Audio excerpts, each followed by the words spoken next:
Saudara-saudara,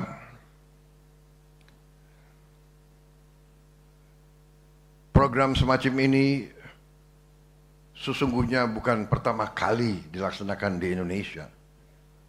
Sudah puluhan negara lain melaksanakan. Puluhan negara lain. Dan negara-negara yang maju, negara-negara yang demokratis, pasti punya program makan bergizi gratis untuk rakyatnya. Makan bergizi gratis mungkin tidak penting untuk orang-orang yang cukup berada. Mungkin tidak penting bagi mereka yang di atas. Tapi di seluruh dunia yang saya pelajari, makan bergizi gratis adalah sangat-sangat diperlukan oleh mayoritas rakyat. Waktu saya melancarkan program ini, saya diejek, saya dijelek-jelekin, saya dituduh macam-macam. Saya juga tidak mengerti.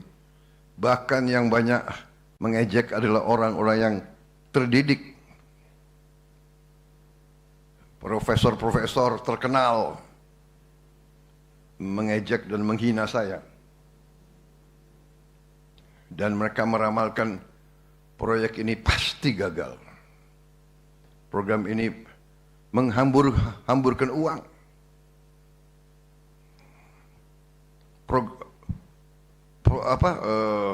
Operasi ini, kampanye ini menjelek-jelekan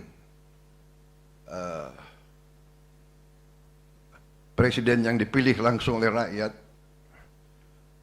Mungkin sebagai ungkapan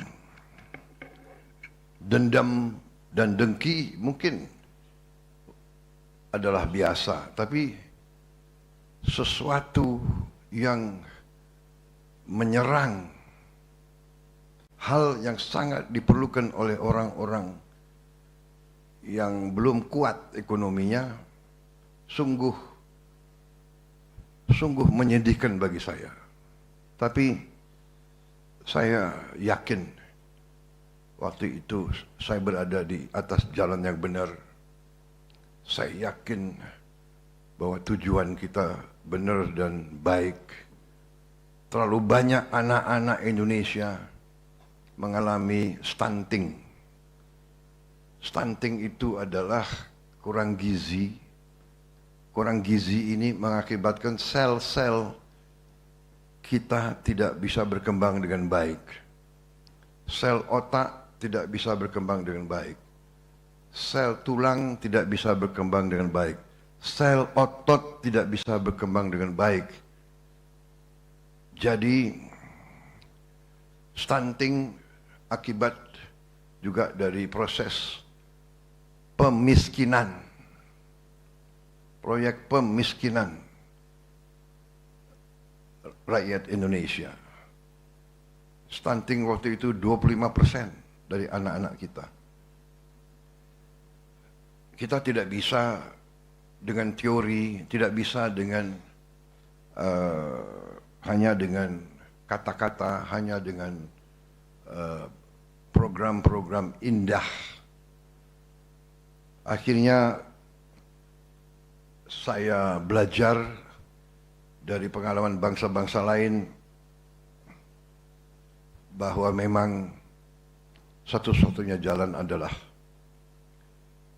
intervensi langsung dari pemerintah, langsung kepada anak-anak, ibu-ibu hamil dan orang tua yang tidak berdaya, orang tua lansia. Ini sudah dilaksanakan oleh lebih dari 77 negara. Saya ulangi, mungkin lebih dari 75. Kita mungkin negara yang ke-76 atau ke-77. Dan saya lihat waktu itu negara-negara yang persis seperti kita, yang per kapita PDB adalah bahkan lebih rendah dari kita, setengah dari Indonesia. India itu adalah setengah produk domestik brutonya, setengah per kapita dari kita. Berani memberi makan gratis untuk 800 juta rakyat mereka. Dan sudah berjalan 10 tahun lebih. Bahkan kalau tidak salah sudah menjadi undang-undang. Dan kalau tidak salah mohon dicek, sudah dimasukkan di amandemen konstitusi mereka. Karena itu kita laksanakan program ini. Ya, kita hadapi kampanye luar biasa, menjelek-jelekan, mengatakan bahwa saya menghambur-hamburkan uang. Padahal saudara-saudara, uang ini adalah hasil penghematan, hasil efisiensi dari anggaran yang saya dan tim saya yakin kalau tidak kita hemat, uang ini akan dimakan oleh korupsi, akan dihabis-habiskan untuk memperkaya oknum-oknum pribadi-pribadi. Budaya menghabiskan anggaran, budaya menggelumbungkan anggaran, budaya melaksanakan kegiatan-kegiatan yang tidak produktif, tidak ada manfaat bagi bangsa, negara, dan rakyat. Itu terus dilaksanakan. Rapat-rapat di hotel-hotel di luar kota, seminar-seminar, konferensi-konferensi, kunjungan-kunjungan yang tidak bermanfaat. Rakyat ditipu, rakyat dibohongi. Ini yang kita hemat, uang ini yang kita alihkan untuk hal-hal seperti ini. Saudara-saudara, APBN kita tidak keluar dari parameter yang kita tetapkan. Defisit kita masih di bawah batas yang kita tetapkan sendiri.